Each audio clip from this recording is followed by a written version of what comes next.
ಅಯ್ಯಪ್ಪ ಇವತ್ತಂತೂ ಎಂಥಕ್ಕೆ ಈ ಥರ ಚಳಿನೋ ಏನೋ ಗೊತ್ತಿಲ್ಲಪ್ಪ. ನಾನು ಬೆಳಗ್ಗೆ ಒಂದು 5 ಗಂಟೆಗೆ ಇದ್ದೆ. ನಮ್ಮ ಮನೆಯದು ಗದ್ದೆ ಕೊಯ್ಯತ್ತು ಬೇರೆ, ಅದಕ್ಕೋಸ್ಕರ 5 ಗಂಟೆಗೆ ಇದ್ದರೆ ಈ ಥರ ಚಳಿ ನೋಡಿ ಹೆಂಗೆ ಇಬ್ಬನಿ ಬೀಳ್ತಾ ಇದೆ ಅಂತ. ಈ ಇಬ್ಬನಿಗಂತೂ ಹೇಳೋಕ್ಕೆ ಆಗೋದಿಲ್ಲ. ಗದ್ದೆ ಕೊಯ್ಯೋದು ಬೇರೆ ಆಗಿತ್ತಲ್ಲ, ಇವತ್ತು ಬೇಗ ಎಲ್ಲ ಕೆಲಸ ಮುಗಿಸ್ಕೊಂಡು ಬೇಗ ಗದ್ದೆ ಹೋಗಬೇಕು. ಇಲ್ಲ ಅಂದರೆ ನಾವು ಲೇಟಾಗಿ ಹೋದರೆ ನಮ್ಮನೆ ಗದ್ದೆ ಕೊಯ್ಯೋಕೆ ಆಳು ಲೇಟಾಗಿ ಬರ್ತಾರೆ. ಈಗ ಆಳು ಸಿಗೋದೇ ಕಷ್ಟವು ಇಲ್ಲಿ. ಕೊನೆ ಕೊಯ್ಲು ಗದ್ದೆ ಕೊಯ್ಲು ಎಲ್ಲ ಒಟ್ಟೊಟ್ಟಿಗೆ ಬರ್ತಾವಲ್ಲ, ಅದಕ್ಕೆ ಎಲ್ಲೂ ಯಾರ ಮನೆಗೂ ಆಳಿಗೆ ಅಂತ ಬರೋದಿಲ್ಲ. ಈ ಮೈಯಾಳಿಗೆ ಹೋಗಬೇಕು. ದುಡ್ಡಿನಾಳಂತೂ ಯಾರೂ ಬರೋದಿಲ್ಲ. ದುಡ್ಡಿನಾಳಿಗೆ ಗಂಡಸರಿಗೆ 500 ರೂಪಾಯಿ ಕೊಡಬೇಕು, ಹೆಣ್ಣಾಳಿಗೆ 250 ರೂಪಾಯಿ ಕೊಡಬೇಕು. ಪರವಾಗಿಲ್ಲ, ಕೊಡೋಣ ಅಂದರೆ ಯಾರೂ ಬರೋದಿಲ್ಲ, ಎಲ್ಲ ಮೈಯಾಳೆ ಕೇಳ್ತಾರೆ. ನಾವಿಬ್ಬರೇ ಆಗಿದ್ದಕ್ಕೆ ಎಂಥ ಮೈಯಾಳು ಮಾಡೋಕ್ಕಾಗತ್ತೆ? ಏನೂ ಇಲ್ಲ. ನಮಗಂತೂ ಕಷ್ಟ ಆಗ್ಬಿಟ್ಟೈತಪ್ಪ. ಈ ಗದ್ದೆ ಕೊಯ್ಲು ಕೊನೆ ಕೊಯ್ಲು ಮುಗಿಸ್ಕೊಂಡ್ರೆ ಸಾಕಾಗೈತಿ. ನೋಡೋಣ, ಫಸ್ಟ್ ತಿಂಡಿ ಮುಗಿಸ್ಕೊತೀನಿ. ತಿಂಡಿ ಮುಗಿಸ್ಕೊಂಡು ಅದಾದಮೇಲೆ ಎಷ್ಟು ಜನ ಆಳು ಬರ್ತಾರೆ ಏನು ಅಂತ ನಮ್ಮ ಮನೆಯವ್ರನ್ನ ಕೇಳ್ತೀನಿ. ತಿಂಡಿ ಮುಗಿಸ್ಕೊಂಡು ಗದ್ದೆ ಹೋಗಿ ಫಸ್ಟ್ ಗದ್ದೆ ಕೊಯ್ದಾಕಿ ಬರಬೇಕು. ಇಲ್ಲಾಂದರೆ ಇವತ್ತು ಕೂಡ ಗದ್ದೆ ಕೊಯ್ದೆ ಹಾಗೆ ಬಿದ್ದಿರ್ತಾವೆ. ಕಡೆಗೆ ಎಲ್ಲ ಉದ್ರಿ ಅಂತಕ್ಕೂ ಬರೋದಿಲ್ಲ. ಕಡೆಗೆ ಗದ್ದೆ ಕೊಯ್ಯಕ್ಕೆ ಬರೋಲ್ಲ. ಏನಾದ್ರು ಮಳೆ ಗಿಳೆ ಶುರುವಾಕಿಂತು ಅಂದರೆ ಅತ್ತ ಗದ್ದೆನೂ ಇಲ್ಲ ಎಂಥದ್ದು ಇಲ್ಲ, ಹಂಗೆ ಗದ್ದೆ ಕೊಯ್ಯೋಕ್ಕೂ ಬರೋದಿಲ್ಲ. ಹಂಗಾಗ್ಬಿಡುತ್ತೆ. ನೋಡೋಣ, ಫಸ್ಟ್ ತಿಂಡಿ ಮಾಡಿ ಮುಗಿಸ್ಕೊಂಡು ತಿಂಡಿ ತಿನ್ಕೊಂಡು ಗದ್ದೆಗೆ ಹೋಗ್ತೀವಿ. ಬೆಂಕಿ ನೋಡಿದ್ರೆ ಈ ಚಳಿಗಂತೂ ಇಲ್ಲೇ ಇದ್ಬಿಡೋಣ ಅಂತ ಅನಿಸುತ್ತೆ. ಅಷ್ಟು ಖುಷಿ ಅನಿಸುತ್ತೆ ಬೆಂಕಿ ನೋಡ್ತಾ ಇದ್ದರೆ. ನೋಡಿ, ರೊಟ್ಟಿ ಅಂತೂ ಸುಟ್ಟಾಗಿದೆ. ರೊಟ್ಟಿ ಮಾಡಿದ್ದೀನಿ, ಪಲ್ಯ ಮಾಡಿದ್ದೀನಿ. ನಮ್ಮ ಮನೆಯವ್ರನ್ನ ತಿಂಡಿ ಕರೆದ್ಬಿಟ್ಟು ಅದು ಎಷ್ಟು ಜನ ಆಳು ಬರ್ತಾರೆ ಅಂತ ನೋಡಿಕೊಂಡು ಗದ್ದೆಗೆ ಹೋಗ್ಬೇಕಷ್ಟೆ. ಬೆಳಗ್ಗೆ ಎದ್ದ ತಕ್ಷಣ ಈ ಚಳಿಗಂತೂ ಬಿಸಿ ಬಿಸಿ ಏನಾದರೂ ತಿನ್ಕೊಂಡು ಸುಮ್ಮನೆ ಇದ್ಬಿಡೋಣ ಅಂತ ಅನಿಸುತ್ತೆ. ನಮ್ಮ ಮನೆಯವ್ರು ಎಲ್ಲೋದ್ರೋ ಏನೋ ಗೊತ್ತಿಲ್ಲ. ರೀ ಎಲ್ಲಿದ್ದೀರಾ? ಇವತ್ತು ಗದ್ದೆ ಕೊಯ್ಯಕ್ಕೆ ಬೇರೆ ಹೋಗಬೇಕು. ಬೇಗ ಬಂದು ತಿಂಡಿ ಮಾಡ್ಕೊಂಡು ಹೋಗೋಣ ಬರ್ರಿ. ಬೇಗ ನೀವೆಲ್ಲ ಪೂಜೆ ಗೀಜೆ ಮುಗಿಸ್ಕೊಂಡು ಬನ್ನಿ ತಿಂಡಿ ತಿನ್ನೋಕ್ಕೆ. ಬಂದೇ ಇರೆ, ನೀನು ರೊಟ್ಟಿ ಸುಟ್ಟಿಡು, ನಾನು ಬರ್ತೀನಿ. ಒಂದು 2 ನಿಮಿಷ ಬಂದೆ, ಪೂಜೆ ಮುಗೀತು, ಬಂದೇ ಇರು. ಈಗಂತೂ ಗದ್ದೆ ಕೊಯ್ಯೋಕ್ಕೆ ನಾವೇ ಲೇಟಾಗಿ ಹೋಗ್ಬಿಟ್ರೆ ಅವ್ರೆ ಆಳಂತೂ ಬರೋದೇ ಇಲ್ಲ. 10:30 11 ಗಂಟೆ ಆದರೂ ಗದ್ದೆಗೆ ಇಳಿಯೋದಿಲ್ಲ. ಎಲ್ಲಿ ಬೇಗ ಬೇಗ ಗದ್ದೆ ಕೊಯ್ದು ಮುಗಿಯತ್ತೇಳಿ ನಾವೇ ಲೇಟಾಗಿ ಹೋಗ್ಬಿಟ್ರೆ ಅಂತ ಅವ್ರು ಇನ್ನೂ ಲೇಟಾಗಿ ಬರ್ತಾರೆ. ಈಗ ಆಳಂತೂ ಏನು ಡಿಮ್ಯಾಂಡ್ ಮಾಡ್ತಾರಂದರೆ, ಅವರಿಗೆ ಚಿಕನ್ನೇ ಬೇಕು ಮಧ್ಯಾಹ್ನ ಊಟಕ್ಕೆ, ಅವರಿಗೆ ಡ್ರಿಂಕ್ಸ್ ಮಾಡೋರ ಹತ್ರ ಡ್ರಿಂಕ್ಸೇ ಬೇಕು. ಇವಾಗೇನು ಮಾತಾಡ್ಸೋಕ್ಕಾಗತ್ತೆ ಮಾಡ್ರಿ ಆಳನ್ನ? ನಮಗಂತೂ ಸಾಕಾಗೋಯ್ತು. ಈ ಆಳಿನ ಮೇಲೆ ಕೆಲಸ ಮಾಡಿಸ್ಕೊಳೋದು ಯಾರಿಗೂ ಬೇಡಪ್ಪ. ಒಂಥರ ಗದ್ದೆ ಕೊಯ್ಯೋದು ಕೊನೆ ಕೊಯ್ಲು ಈ ರೈತರ ಕೆಲಸ ಇತ್ತು ನೋಡ್ರಿ, ಅದು ಯಾರಿಗೂ ಬೇಡ ಅನಿಸ್ಬಿಡುತ್ತೆ ಒಂದೊಂದ್ಸರಿ. ಅಷ್ಟು ಕಷ್ಟ ಆಗ್ಬಿಡುತ್ತೆ. ಇವತ್ತು ಎಷ್ಟು ಜನ ಬರ್ತಾರೋ ಅದು ಬರ್ತೀವಿ ಅಂತ ಹೇಳ್ತಾರೆ, ಆಮೇಲೆ ನೆಕ್ಸ್ಟ್ ಬರೋದಿಲ್ಲ, ಹಂಗೆ ಹಿಂಗೆ ಅಂತ ಹೇಳ್ತಾರೆ. ಅವ್ರದ್ದೆಲ್ಲ ನೋಡಿಬಿಟ್ರೆ ನಮ್ಗೆ ಸಾಕಪ್ಪ ಸಾಕು. ಈ ಗದ್ದೆ ಕೊಯ್ದು ಮುಗಿಸ್ಕೊಂಡ್ರೆ ಸಾಕಾಗ್ಬಿಟ್ಟೈತಪ್ಪ. ನಮ್ಮ ಮನೆಯವ್ರೊಂದು ಬೇಗ ತಿಂಡಿ ತಿನ್ನೋಕೆ ಬಂದರೆ ಸಾಕು. ಅವ್ರು ಲೇಟಾಗಿ ತಿಂಡಿ ತಿನ್ನೋಕೆ ಬಂದರೆ ಲೇಟ್ ಆಗಿಬಿಡುತ್ತೆ. ನಾವು ಅಂದ್ರೆ ಹೋಗೋದು ಬೇರೆ. ಸರಿ, ದೇವ್ರ ಪೂಜೆ ಕೊಟ್ಟಿಗೆ ಅದೆಲ್ಲ ಕೆಲಸ ಮುಗೀತು, ತಿಂಡಿ ರೆಡಿ ಆಯ್ತಾ? ತಿಂಡಿ ತಿನ್ಕೊಂಡು ಹೋಗೋಣ ಗದ್ದೆಗೆ. ಬೇರೆ ಗದ್ದೆ ಕೊಯ್ಯಕ್ಕೆಲ್ಲ ಆಳು ಬರ್ತಾರಲ್ಲ ಇವತ್ತು. ಬೇಗ ಬೇಗ ತಿಂಡಿ ತಿನ್ಕೊಂಡು ಹೋಗೋಣ. ಮನೆ ಒಳಗೆಲ್ಲ ಎಲ್ಲ ಕೆಲಸ ಇತ್ತು, ಪೂಜೆ ಆಯಿತು. ಅತ್ತಾಗ ನಾನು ಹೊರಗಡೆ ಬಿಟ್ಟೆ, ಕೊಟ್ಟಿಗೆದು ಎಲ್ಲ ಸಗಣಿ ಗಿಣಿ ತೆಗ್ದೆಲ್ಲ ಬಂದಿದ್ದೀನಿ. ಇವಾಗ ನೀವು ತಿಂಡಿ ಆದರೆ ತಿಂಡಿ ಹಾಕ್ಕೊಡು. ಹಾಂ, ತಿಂಡಿ ರೆಡಿ ಐತೆ. ಪ್ಲೇಟಿಗೆ ಹಾಕಿದ್ದೀನಿ. ತಿಂದ್ಬಿಟ್ಟು ಬೇಗ ರೆಡಿ ಆಗ್ರಿ. ನಾನು ತಿಂಡಿ ತಿಂದ್ಬಿಟ್ಟು ರೆಡಿ ಆಗ್ತೀನಿ. ಏನಕ್ಕಂದ್ರೆ ನಾವೇ ಲೇಟಾಗಿ ಹೋಗ್ಬಿಟ್ರೆ ಮತ್ತು ಆಳು ಕೂಡ ಲೇಟಾಗಿ ಗದ್ದೆ ಇಳಿತಾರೆ. ಅವ್ರು ಲೇಟಾಗಿ ಗದ್ದೆ ಇಳಿದ್ರೆ ಮತ್ತು ಇವತ್ತು ಅರ್ಧಂಬರ್ಧ ಆಗ್ಬಿಡುತ್ತೆ. ಆಳು ಸಿಗೋದೇ ಕಷ್ಟ ಇವಾಗ. ತಗೊಳ್ಳಿ ತಿಂಡಿನ. ಎಂತ ಮಾಡಿದೆ? ರೊಟ್ಟಿ ಮತ್ತು ಪಲ್ಯ ಮಾಡಿದೆ ಇವತ್ತು? ಹಾಂ, ರೊಟ್ಟಿ ಮತ್ತು ಪಲ್ಯ ಮಾಡಿದ್ದೀನಿ.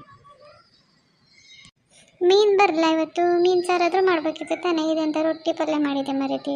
ಮೀನಾದರೂ ಮಾಡಿದರೆ ಚೆನ್ನಾಗಿರ್ತಿತ್ತು. ರೊಟ್ಟಿ ಮೀನು ಸಾರು ಚೆನ್ನಾಗಿರ್ತಿತ್ತಪ್ಪ. ರೊಟ್ಟಿ ಪಲ್ಯ ಯಾವನ್ ತಿಂತಾನೆ? ಹಾಂ, ನಾನು ಹಾಗೆ ಅಂದ್ಕೊಂಡೆ ಮೀನು ಸಾರೇ ಮಾಡೋಣ ಅಂತ. ಆದರೆ ಇವತ್ತು ಮೀನ್ಯಾರೇ ಬರಲ್ಲ.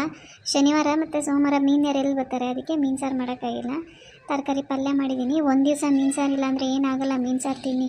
ಈಗ ಯಾವಾಗಲೂ ಮೀನು ಸಾರು ತಿಂತಾನೇ ಇದ್ದೀವಿ. ಸೋಮವಾರ ಮತ್ತು ಶನಿವಾರ ಒಂದು ಮೀನು ಸಾರು ಇರೋದಿಲ್ಲ ಅಷ್ಟೇ. ನೀವು ಡೈಲಿ ಮೀನು ಸಾರು ಬೇಕೇ ಬೇಕಲ್ವಾ? ಹಾಗೇನಿಲ್ಲ ಮರೇತಿ, ಎಂತಾದರೂ ತಿಂತೀನಿ. ಸರಿ, ನೀನು ಬೇಗ ಬೇಗ ತಿಂದ್ಬಿಟ್ಟು ಗದ್ದೆಗೆ ಹೊರಡೋಣ ಬಾ. ಹೌದು, ಎಷ್ಟು ಜನ ಬರ್ತಾರೆ ಇವತ್ತು ಗದ್ದೆ ಕೊಯ್ಯೋಕ್ಕೆ? ಇವತ್ತು ಒಂದು 6-7 ಜನ ಬರ್ಬೋದು ಅನಿಸುತ್ತೆ. ಯಾರ್ಯಾರು ಬರ್ತಾರೆ? ಮೈಯಾಳು ಬರ್ತಾರಾ ಅಥವಾ ದುಡ್ಡಿನಾಳು ಬರ್ತಾ ಇದ್ದಾರಾ?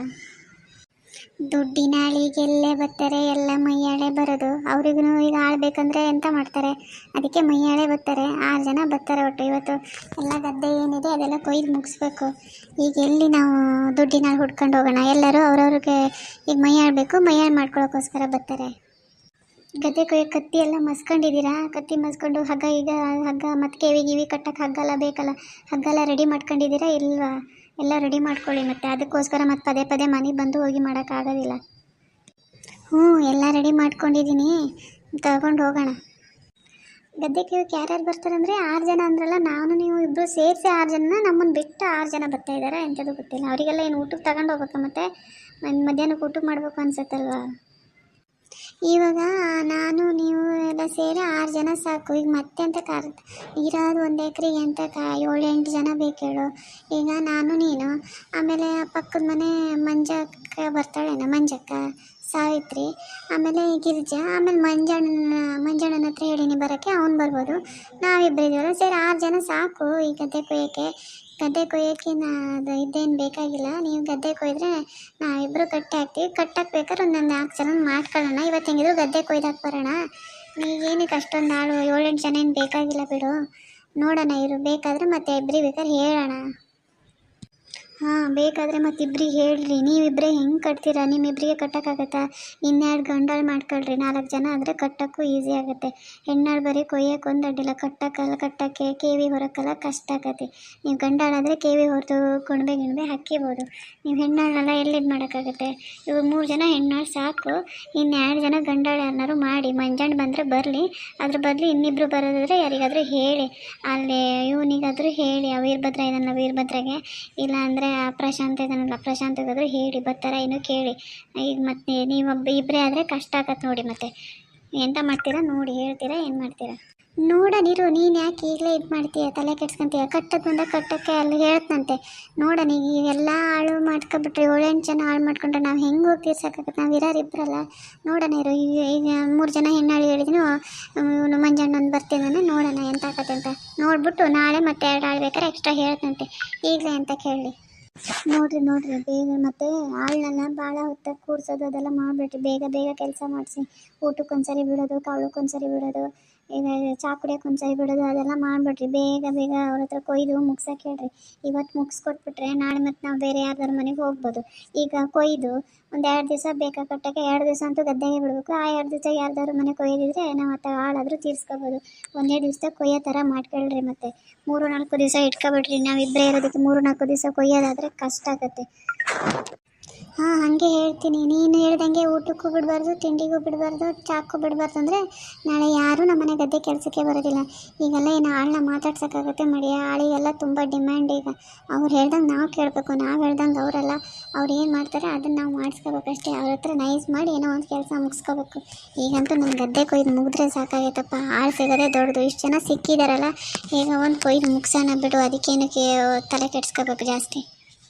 ಸರಿ ಆಯಿತು ಬಿಡಿ. ಈಗ ಅವ್ರಿಗೆ ಮಧ್ಯಾಹ್ನಕ್ಕೆ ಊಟಕ್ಕೆ ಎಂತ ಮಾಡೋದು? ಚಿಕನ್ ಮಾಡೋದಾ ಎಂಥದ್ದು? ಚಿಕನ್ನು ಅನ್ನ ಮಾಡಿಬಿಡ್ಲಾ? ಚಿಕನ್ ಸಾಂಬಾರು ಅನ್ನ ಮಾಡಿಬಿಡ್ತೀನಿ. ಮತ್ತು ಬೇರೆ ಎಂತೂ ಮಾಡೋಕ್ಕೆ ಹೋಗಲ್ಲ. ನಂಗೆ ಮತ್ತೆ ಇಲ್ಲಿ ಬಂದು ಅಲ್ಲಿಗೂ ಬಂದು ಇಲ್ಲೂ ಬಂದು ಮಾಡ್ಕೊಳ್ಳೋದಂದರೆ ಕಷ್ಟ ಆಗುತ್ತೆ. ಇಲ್ಲಿ ಯಾರೂ ಮಾಡೋರಿಲ್ಲ. ಚಿಕನ್ ಸಾಂಬಾರು ಅನ್ನ ಮಾಡ್ತೀನಂತೆ. ಸರಿನಾ? 1 kg ಚಿಕನ್ ತಂದುಕೊಡ್ರಿ. ಚಿಕನ್ ಸಾಂಬಾರು ಅನ್ನ ಮಾಡ್ಕೊಂಡು ಬರ್ತೀನಿ. ಹಾಂ, ಸರಿ ಆಯಿತು. ಹಾಗಾದರೆ ನಾನು ಪಕ್ಕದ ಮನೆ ಗೋಪಾಲ ಹೇಳೋಗಿರ್ತೀನಿ. ಅವನ ಹತ್ರ 1 kg ಚಿಕನ್ ತಂದುಕೊಡು ಅಂತೀನಿ. ಅವ್ನು ತಂದುಕೊಡ್ತಾನೆ. ನೀ ಚಿಕನ್ ಸಾಂಬಾರು ಮಾಡ್ಕೊಂಡು ಅನ್ನ ಮಾಡ್ಕೊಂಡು ಗದ್ದೆಗೆ ತಗೊಬಂದ್ಬಿಡು. ಮತ್ತು ನಾನು ಬರೋಕ್ಕೆ ಹೋಗೋದಿಲ್ಲ. ನಾನು ಬಂದರೆ ಈ ಕಡೆ ಮತ್ತು ಆಳು ಹೋಗೋದಿಲ್ಲ. ಆಳ್ನಲ್ಲಿ ಕ್ಲೀನಾಗಿ ಕೆಲಸನೂ ಮಾಡೋದಿಲ್ಲ, ಏನಿಲ್ಲ. ಆಮೇಲೆ ಹಾಗೆ ಗದ್ದೆ ಕೊಯ್ದೈತಿ, ಹಾಗೆ ಅರ್ಧಂಬರ್ಧ ಗದ್ದೆ ಕೊಯ್ದು ಹೋಗ್ಬಿಡ್ತಾರೆ. ಚಿಕನ್ ಸಾಂಬಾರು ಮಾಡ್ಕೊಂಡು ಬೇಗ ಬಾ ನೀನು, ಸರಿನಾ? ಸರಿ ಆಯ್ತು. ಹಂಗಾರೆ ನಾನು ಚಿಕನ್ ಸಾಂಬಾರು ಮಾಡ್ಕೊಂಡು ಬರ್ತೀನಿ. ನೀವು ಬೇಗ ಹೋಗಿರ್ರಿ, ಆಯಿತಾ? ಸರಿ ಆಯಿತು. ನಾನು ಮುಂದೆ ಹೋಗಿರ್ತೀನಿ, ನೀನು ಬಾ. ಬೇಗ ಅಡುಗೆ ಮಾಡ್ಕೊಂಡು ಗದ್ದೆ ತಗೊಂಡು ಹೋಗಬೇಕು. ಇಲ್ಲ ಅಂದರೆ ಅವರು ಊಟಕ್ಕೆ ಹತ್ತೋರು ಆಮೇಲೆ ಮಧ್ಯಾಹ್ನ ಗದ್ದೆ ಹಿಡಿಯೋದೇ ಲೇಟ್ ಮಾಡಿಬಿಡ್ತಾರೆ. ಆಮೇಲೆ ಅರ್ಧಂಬರ್ಧ ಗದ್ದೆ ಕೊಯ್ದುಬಿಟ್ಟು ಹೋಗ್ಬಿಡ್ತಾರೆ. ಆಮೇಲೆ ಅವರಿಗೋಸ್ಕರ ನಾವು ಕಾಯ್ತಾ ಕೂತ್ಕೋಬೇಕಾಗತ್ತೆ. ಬೇಗ ಅಡುಗೆ ಮಾಡ್ಕೊಂಡು ಚಿಕನ್ ಸಾಂಬಾರು ಮಾಡ್ಕೊಂಡು ತಗೊಂಡು ಹೋಗ್ತೀನಿ. ನಿಮಗೂ ಚಿಕನ್ ಸಾಂಬಾರು ಅನ್ನ ಬೇಕು ಅಂದರೆ ನಮ್ಮ ಮನೆ ಗದ್ದೆ ಕೊಯ್ಯಕ್ಕೆ ಬರ್ರಿ. ಹಾಗೆ ಈ ವಿಡಿಯೋ ನಿಮ್ಗೆ ಇಷ್ಟ ಆದರೆ ಲೈಕ್ ಮಾಡಿ, ಹಾಗೆ ಶೇರ್ ಮಾಡಿ, ಕಮೆಂಟ್ಸ್ ಮಾಡಿ. ಯಾರಿಗೆಲ್ಲ ಈ ಟಾಪಿಕ್ ಇಷ್ಟ ಆಯಿತು ದಯವಿಟ್ಟು ಲೈಕ್ ಮಾಡಿ. ಹಾಗೆ ಮುಂದಿನ ಭಾಗನ ನಾನು ನೆಕ್ಸ್ಟ್ ಇದರಲ್ಲಿ ಹಾಕ್ತೀನಿ. ಅಲ್ಲಿವರೆಗೂ ಥ್ಯಾಂಕ್ ಯು ಸೋ ಮಚ್. ನಾನು ಶೇರ್ ಮಾಡಿರೋ ವಿಡಿಯೋನ ಇಷ್ಟೊತ್ತು ನೋಡೋದಕ್ಕೆ ತುಂಬ ಥ್ಯಾಂಕ್ಸ್.